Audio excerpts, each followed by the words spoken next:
Okey, so hari ni kita akan revise bab 2 dengan bab 3. Saya dah bagi awak file dekat dalam Telegram, awak boleh buka untuk rujukan lah selepas ni.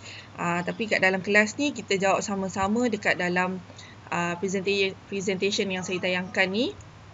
So kita pergi kepada bab 2 dahulu. Bab 2 adalah nutrisi dan teknologi makanan. Okey, cuba jawab dulu soalan nombor 1. Rajah 1 menunjukkan seorang kanak-kanak menderita daripada sejenis penyakit. Kita nampak dia botak. Budak lelaki, lepas tu perutnya boncit.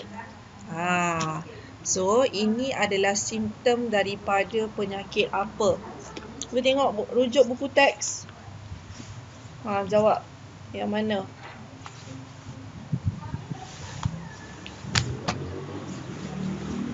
Cuba tengok buku teks. Sama-sama kita jawab ni.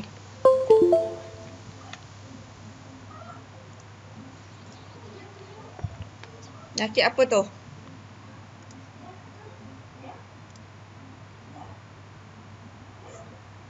Okey.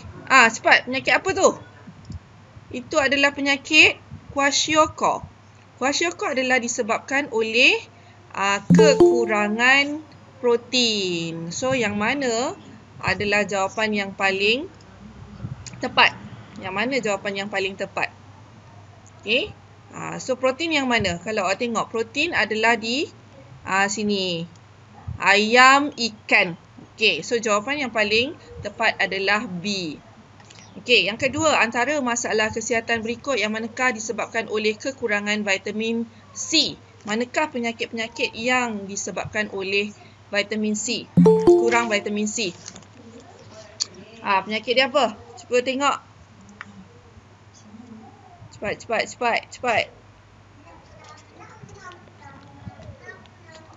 Jawab. Aina, mana Aina? Suara tak ada ni. Cepat. Siapa lagi ada ni? Okey, jawab dulu 5 minit. Buka yang saya bagi dekat dalam Telegram tu. Ada 10 soalan je. Jawab dulu.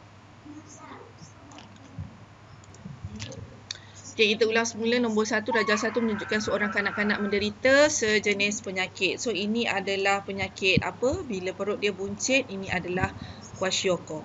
Okey, antara makanan yang manakah dapat membantunya sembuh dari penyakit ini? Kwashiorkor adalah disebabkan oleh kekurangan protein di dalam diet seharian. Biasanya ia terjadi di negara-negara yang miskin. So, mana satu makanan yang berasaskan protein? Jawapannya adalah B. Okey, protein ayam, ikan. Antara masalah kesihatan berikut yang manakah disebabkan oleh kekurangan vitamin C? Vitamin C, penyakit tu kau kena hafal lah. So, goiter disebabkan oleh kekurangan iodin.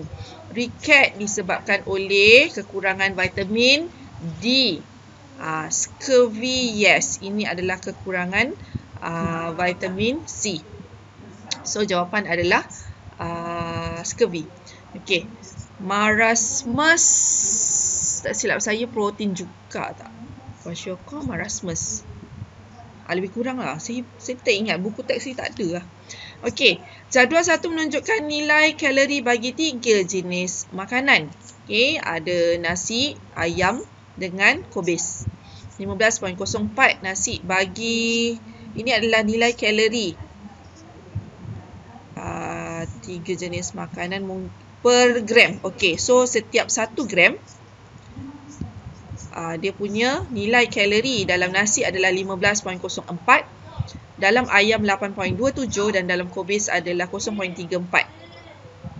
Aris mengambil makan tengah hari yang terdiri daripada 20 gram nasi, 5 gram ayam dan 50 gram kobis. Hitung jumlah kalori yang diambilnya. So, senang je lah jumlah. Kalau jumlah tu maknanya kau kena darab dan campur. So, 20 gram nasi, ambil kalkulator. So, sini darab 20. 8.27 darabkan dengan diambil 5 gram sahaja. Dan kobis diambil 50 gram. Tekan kalkulator. Jawapan apa? Sekejap, saya buka kalkulator saya. 15.04 darab 20. 300.8. Okey, kira sama-sama 300.8. 8.27 darabkan dengan 5. 8.27 darab 5.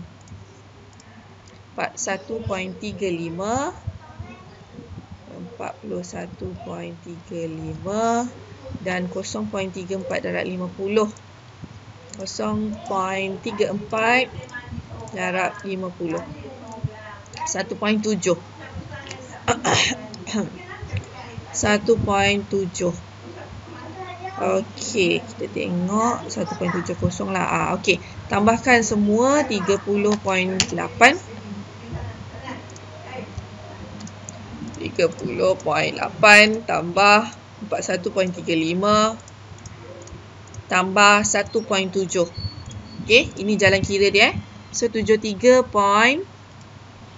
Apa aku kira ni? 300.8 tambah 41.35 tambah 1.7. 343.85. Ada tak 343.85? Sekejap. Dapat tak jawapan?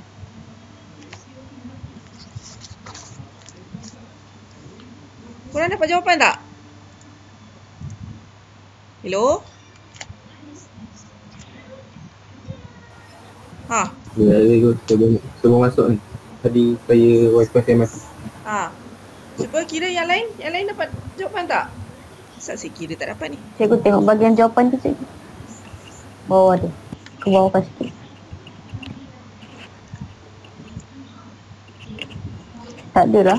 Tak ada Yang cikgu suruh kira tadi tak ada jawapan. Tak ada. Jawapan dia C ke? 359.15. Sekejap saya kira pun tak dapat. Kejap. 8.27 darab 5 gram nasi 5 gram ayam 0.34 darab 50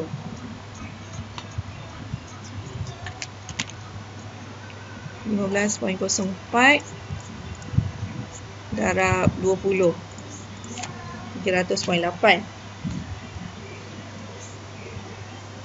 8.27 darab 5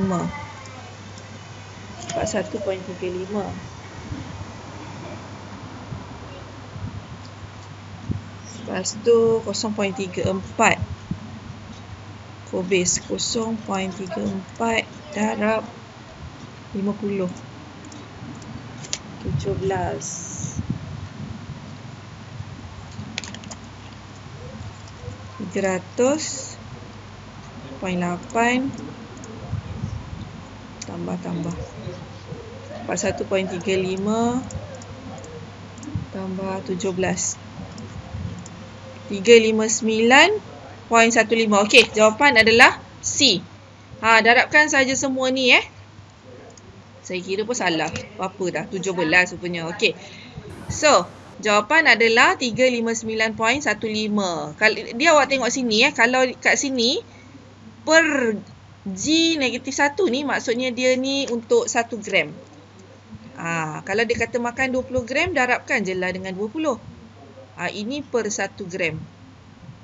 Kalau ada soalan juga dia akan per 100 gram. Pun ada. So nanti kita darabkanlah setiap 100 gram.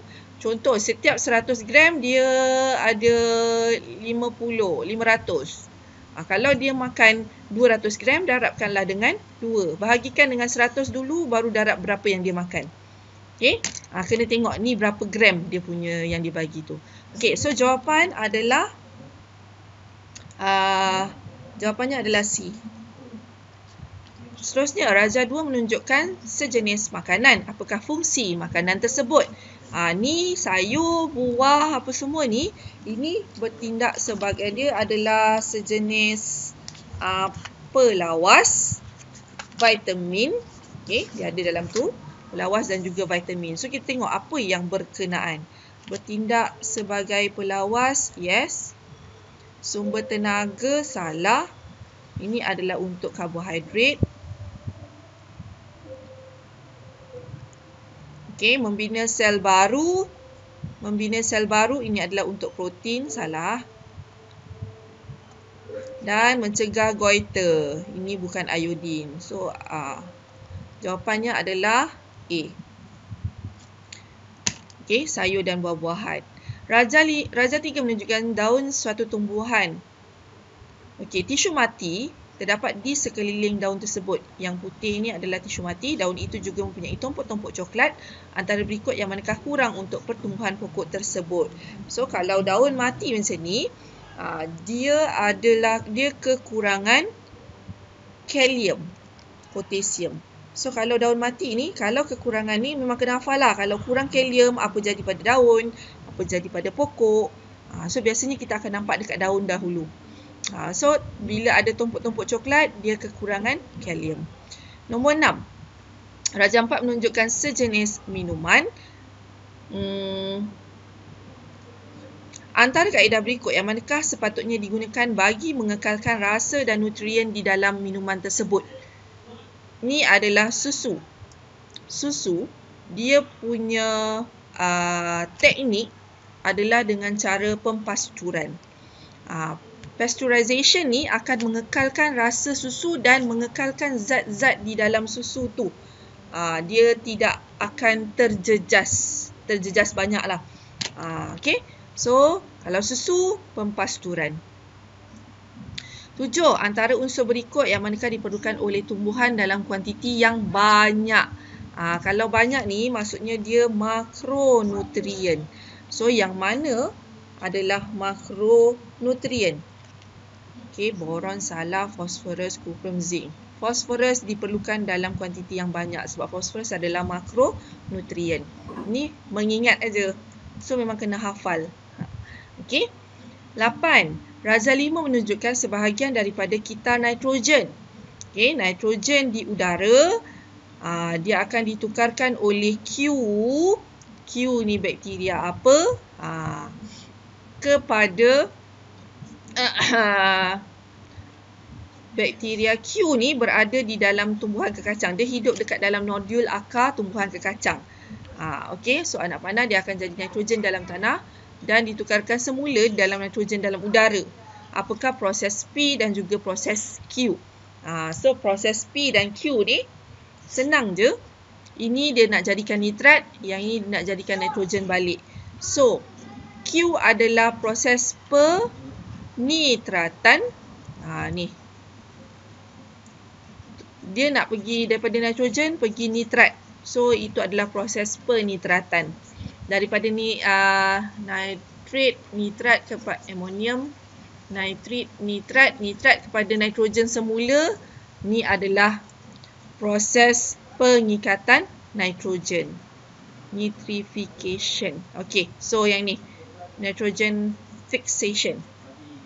Jawapan nombor salah. Nombor 8 adalah C. Salah.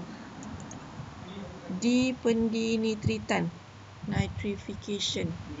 Okey, kejap kita buka buku teks. Buka buku teks awak Cari jawapan yang ini. Kadang tu jawapannya salah juga.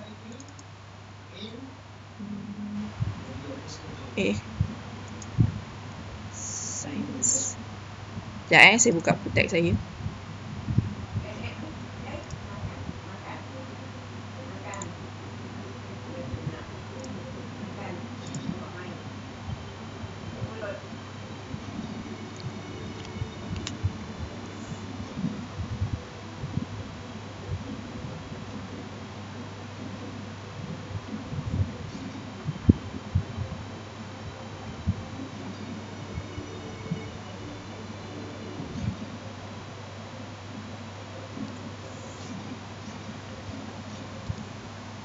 Bab 2.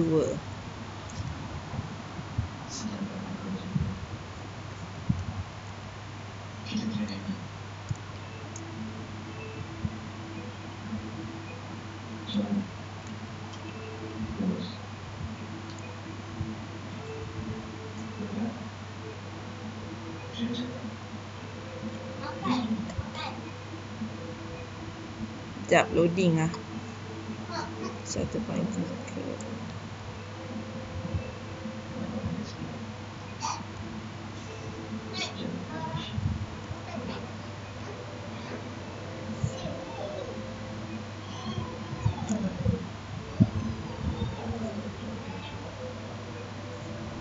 Okey, ni tadi nampak saya tayangkan ni. Yang tadi kwashiorkor, perut dia buncit kan. Marasmus pun sama.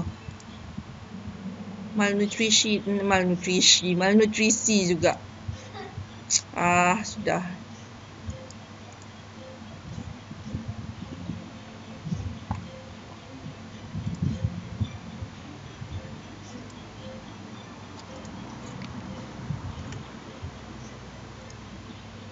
Connect pula. Saya punya tak boleh jalan. Okey, tak apalah. Kita terus je lah. So, jawapan yang nombor 8 ni, nombor 8 jawapannya adalah B ya? Jawapan B jawapan ni. Bukan. Jawapan B. Tumbuhan kekacang. Pengikatan nitrogen pergi tumbuhan kekacang kat sini Sekejap. Kita tengok gambar rajah. Dah gambar rajah pun dah keluar rumah betul lah.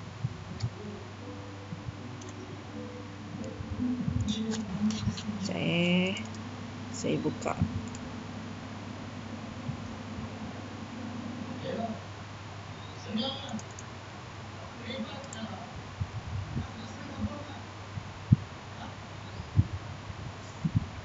Okay, lambat pula saya punya ni.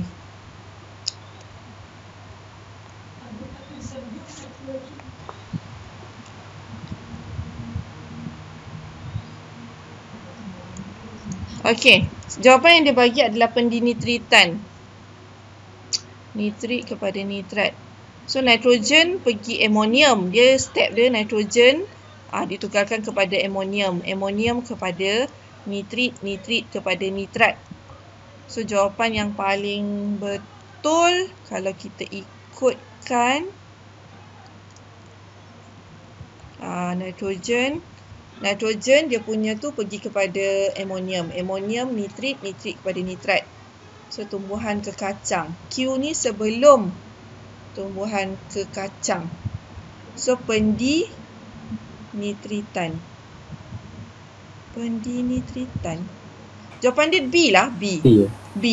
Jawapan dia adalah B. B betul lah. Tapi dekat dalam jawapan tu dia bagi C.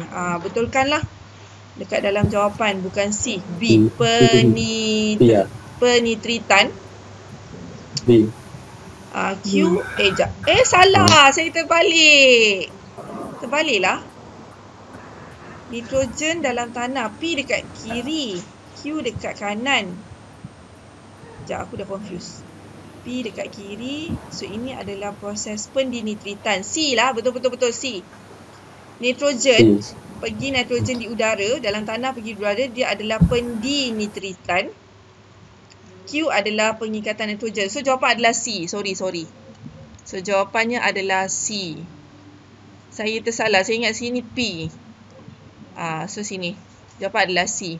Okey. 9. Antara bahan kimia berikut yang manakah digunakan dalam makanan yang diproses untuk menjadikan makanan itu lebih menarik.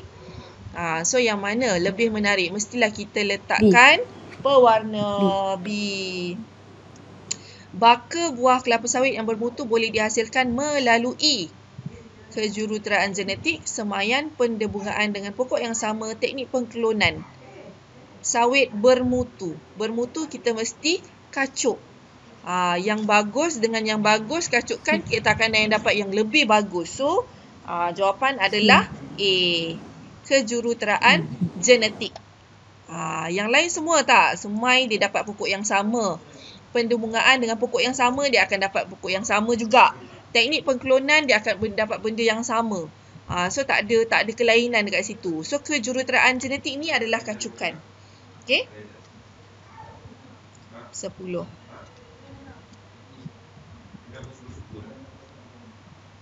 Okey, so kita pergi kepada tajuk yang ketiga. Dalam modul ni dia tak buat, agaknya dia terlupa nak buat kot soalan struktur.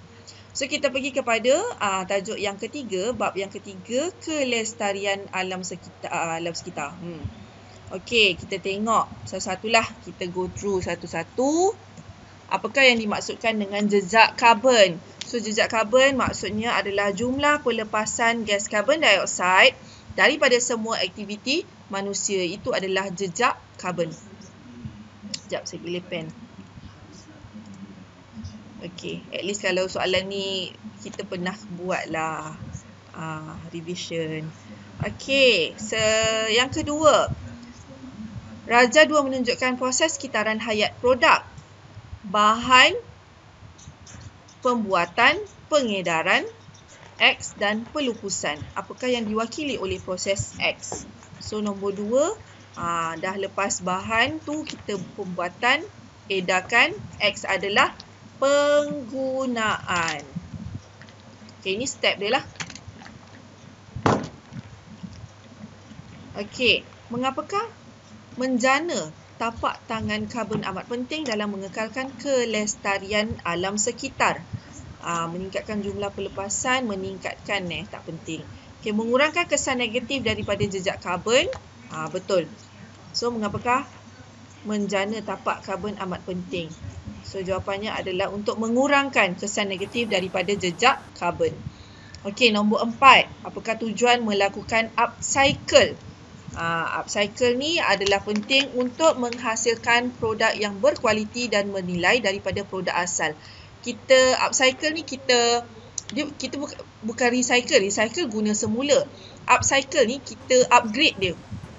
Itu maksudnya upcycle. Okey, Raja 5 menunjukkan pembentukan eutrofikasi. Eutrofikasi ni adalah disebabkan oleh aktiviti pertanian, di mana contohlah dekat satu kawasan tu ada macam parit ke, kolam ke kan, sungai. Lepas tu kawasan berdekatan dengan sungai tu dia ada ladang yang menggunakan baja. So apa yang eutrofikasi ni apa benda sebenarnya? Okey, kejap saya share. Sekejap saya stop presenting dulu yang ini. Saya share screen. Okey, saya nak tunjukkan awak eutrofikasi.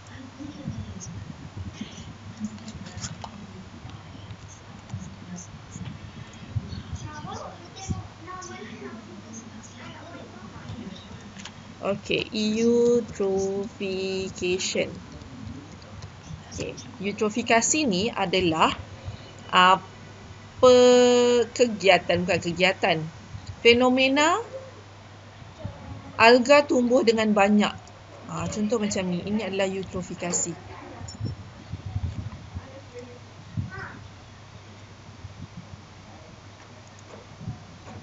Okey, nampak tak saya share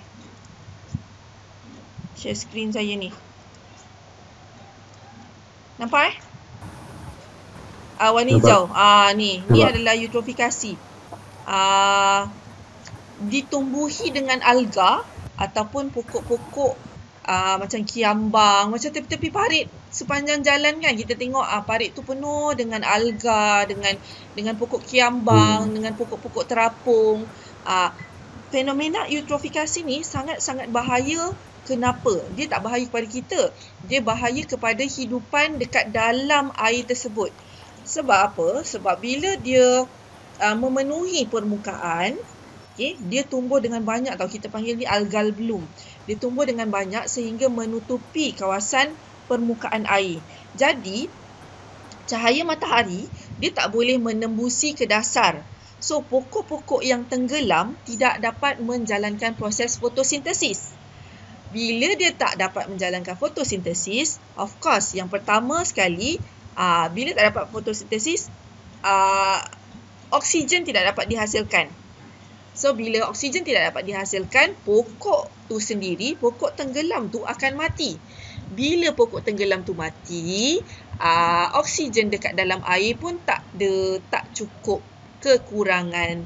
Jadi dia akan efek kepada haiwan akuatik pula. Ikan-ikan ataupun benda-benda kecil lah, yang hidupan-hidupan kecil yang kat dalam tu akan kekurangan oksigen dan dia akan mati. So bila dah mati, ini akan menyebabkan bakteria pengurai menguraikan benda-benda yang mati ni. So bila dia menguraikan, bakteria tu dia pakai lebih banyak oksigen. Jadi oksigen dekat dalam air tu semakin berkurang dan akhirnya semua pun mati. Itu yang bahayanya. Itulah ni yang eutrofikasi ni. Okay, eutrofikasi dia akan menyebabkan kematian secara beramai-ramai. Nampak kalau macam ni kan, budak-budak ni mandi dekat alga penuh. Nampak ini daripada atas. Okay, penuh kawasan yang hijau ni, ini bukan dia colour. Ini adalah alga. Yang semakin lama dia akan membesarkan keluasan dia. Eutrofikasi, nampak. Okay, sangat-sangat walaupun kita nampak benda tu jernih lagi, tapi kalau pakai tangan ni kita nampak dia alga. Okey. Boleh nampak lah macam ni eutrofication. Sangat-sangat membahayakan sebenarnya. Dia akan efek kepada ikan-ikan pun boleh mati. Okey, ikan-ikan ni mati. Okey, back to kita punya soalan. Okey, Raja 5 menunjukkan pembentukan eutrofikasi, aktiviti pertanian, farming activities, X dan ledakan alga. Antara yang berikut yang manakah merujuk kepada X? Okey. Peningkatan nilai BOD itu selepas sekejap 5.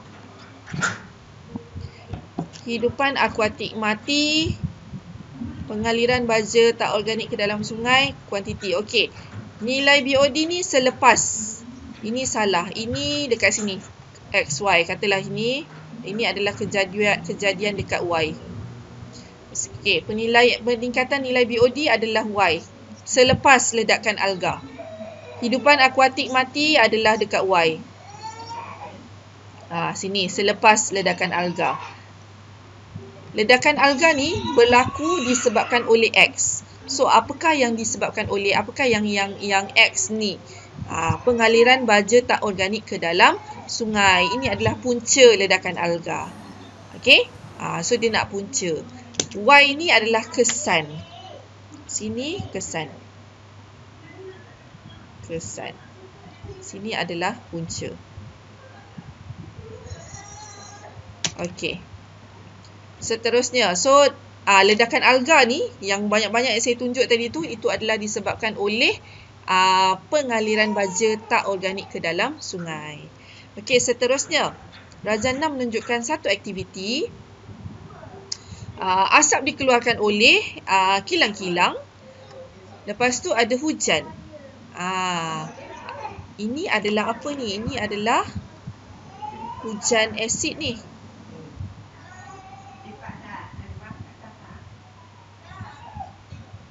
Susah pula nak tulis hujan asid. Okey, so hujan asid ni antara berikut yang manakah merupakan kesan aktiviti tersebut? So hujan asid dia akan menyebabkan apa? Nombor 6. Antara berikut yang manakah merupakan kesan aktiviti tersebut?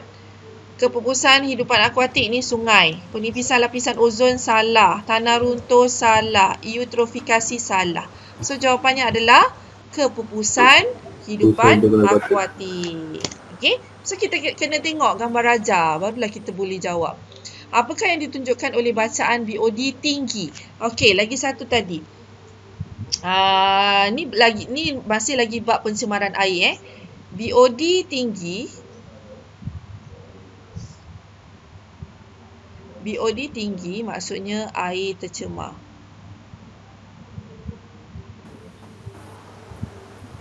Okey, kalau BOD rendah, BOD rendah, air dia tidak tercemar. Tidak tercemar. Okey, so BOD tinggi, kualiti air baik, salah. Kualiti udara baik, salah. Dia air BOD adalah air. Air tercemar, yes. Okey, Pencemaran terma salah. So jawapan adalah C. Hmm. Okey, 8. Untuk menilai kemajuan ke arah matlamat yang dipersetujui di peringkat antarabangsa tentang pembangunan lestari. Penyataan di atas merupakan salah satu objektif persetujuan antarabangsa dalam mengekalkan pembangunan lestari. Apakah convention tersebut? So nombor 8, conventionnya adalah pengisytiharan. Terlebih 1A. Rio bagi alam sekitar dan pembangunan. Okey. Hafal je lah yang tu. Ni bukan aras memahami. Okey, aras memahami. Kena faham apa benda tu. Antara berikut, aktiviti manakah tidak menyebabkan peningkatan jejak kaki karbon? Okey. Jejak kaki karbon tadi apa? Penghasilan karbon dalam aktiviti seharian kita. So jejak kaki karbon yang mana akan meningkatkan lagi penghasilan karbon. Okey, 9 kita tengok meningkatkan jejak kaki karbon. Tidak menyebabkan. Okey, ni tidak. Okey, memandu kereta dia akan mengeluarkan karbon dioksida dengan lebih banyak. So dia akan meningkatkan. Mengitar semula, menebang pokok balak akan meningkatkan karbon dioksida. Okey, membersihkan rumah menggunakan penyedut habuk elektrik. So jawapan yang betul adalah B. Mengitar semula surat khabar. Okey, 10 antara berikut yang manakah perlu diambil kira bagi memastikan langkah tapak tangan karbon tercapai. Tapak tangan pula Okey, baca balik. So jawapannya adalah eco-friendly, mesra alam. Okey, 11. Steven berkelah di kawasan air terjun bersama keluarga dan membawa banyak makanan yang dibungkus di dalam plastik. Apakah tindakan terbaik yang perlu dilakukan untuk melupuskan sisa plastik tersebut? Okey, sisa plastik. Nombor 11, yang paling bagus, tanam tak boleh sebab plastik tu. Apakah tindakan terbaik? Tanam tak boleh. Plastik tu dia ambil masa berpuluh-puluh tahun untuk terurai. Kadang-kadang ada plastik yang tidak terurai langsung. So tanam tak boleh, bakar tak boleh, buang lagi lah tak boleh. Membawa pulang plastik tersebut untuk dikitar semula. Aplikasi ni. Ni boleh dia keluarkan juga dalam soalan esei. Antara gas berikut yang manakah menyebabkan pemanasan global? Global warming adalah disebabkan oleh karbon dioksida. Okey, so mana satu? Jawapan adalah B. Okey, kalau acid rain tadi acid rain ni. C dengan D ini menyebabkan hujan asid.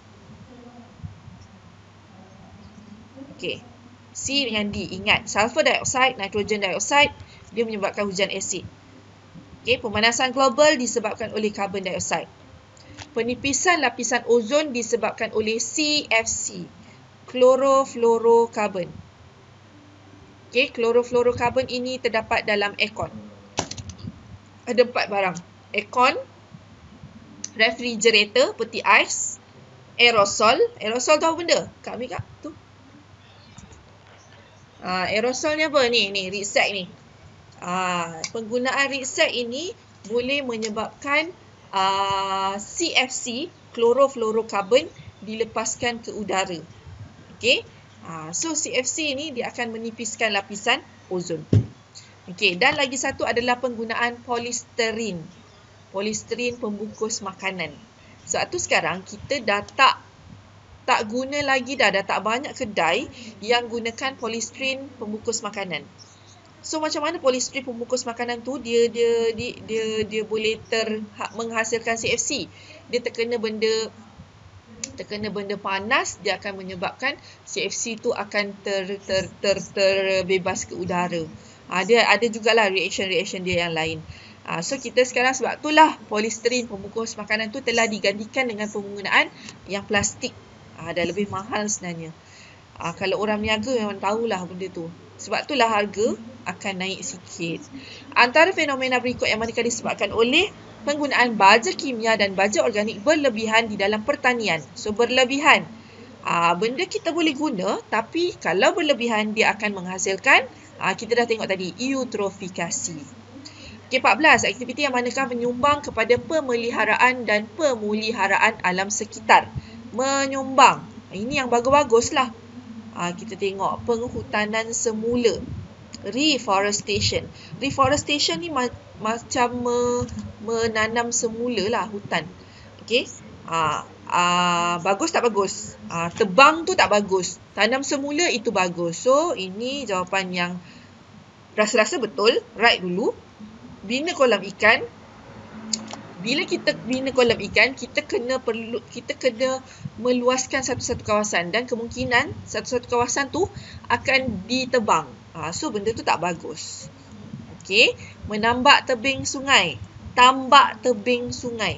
Tambak maksudnya dia letak tanah. Dia letak tanah dan sungai semakin kecil. Tak bagus.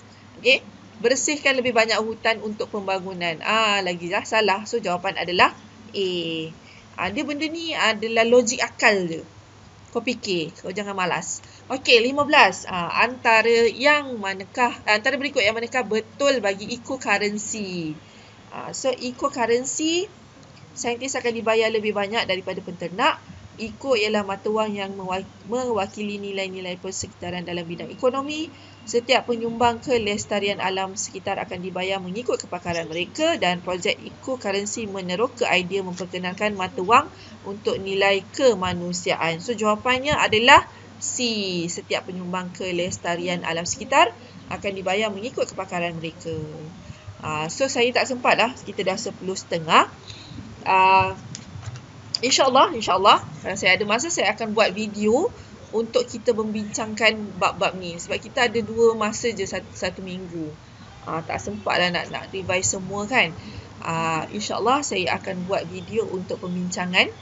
So kena rajin lah tengok saya dah sediakan dan awak kena tolong diri sendiri. Okay. So hari ni dah 10.30. Thank you for joining my class. Siapa ada kat sini? Saya tak tengok pun siapa ada tadi. Sekejap, mana ni aku nak. Okey, so berapa orang yang ada ni? Sekejap, saya tengok nama. Aina terkeluar cikgu. Aina terkeluar. Itulah, saya bab internet ni memang ada nama yang naik malam tadi yang tak masuk kelas. Ada juga Ammar, Amirul, Makno, Nurin. Yusdila ni siapa? Adam. Adam. Okey. So isi kedatangan. Yang penting isi kedatangan. Sebab saya akan isi datang reader yang cikgu awak hari-hari tu yang dekat sekolah tu, saya akan isi melalui yang key in kedatangan. Okey, siapa yang tak masuk, siapa yang tak dapat masuk Google Meet pun saya tak apa sebab saya record dan saya masukkan dekat dalam YouTube. Kira aku anggap husnuzon lah, semua orang tengok kan. Siapa yang key in je aku key in. Tak adil lah untuk orang-orang yang masuk dan orang-orang yang tengok kan. Nasib lah. Siapa yang key in tu yang ada effort sikit lah. Ada effort untuk mengisi nama. Saya boleh nak tolong awak. Saya key in semua datang. Tapi apa guna? Kan? At least bagilah sikit effort. Tulis nama dekat dalam kedatangan. Okay, so thank you semua sebab dah sudi ikut kelas saya 1 jam. Okay, itu saja. Tolong baca semua bab tingkatan 4. Saya harap semua dah settle lah. Ada tak buku teks tingkatan 4 yang ni, soft copy? Ada. Cikgu dah bagi tak apalah kalau yang digital ada. Yang digital dah ada Okay. So semak balik yang tingkatan 4 punya modul-modul tingkatan 4 tu, semak balik. Okay. Dan ada tak yang kelas 5 inspirasi ni antara awak? Tapi saya rasa kalau saya tanya awak memang semua jawab online kan.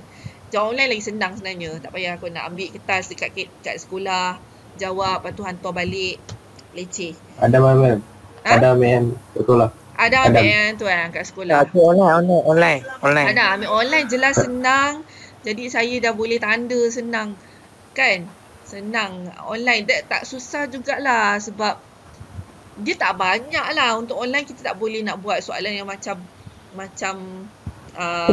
kertas tulis apa semua tu kan. Kalau untuk saya tak sure lagi sains ni macam mana, tapi untuk bio saya memang semua type aja. Tak payah nak tulis kat kertas, tangkap gambar. Tangkap gambar tu yang masalah tu. Pening aku nak baca kalau kameranya kabur. Saya rasa nanti saya confirmkan balik yang sains ni dijawab secara type ataupun awak tulis atas kertas snap. Nanti saya confirmkan balik dengan ketua panitia. Alright, itu sahaja untuk hari ni. Thank you kelas. Assalamualaikum. Salam sejahtera. Bye. Terima kasih. Salam. Bangun ma. Bangun. Abang tidur Abang. Okay, saya leave dulu. Okay, bye.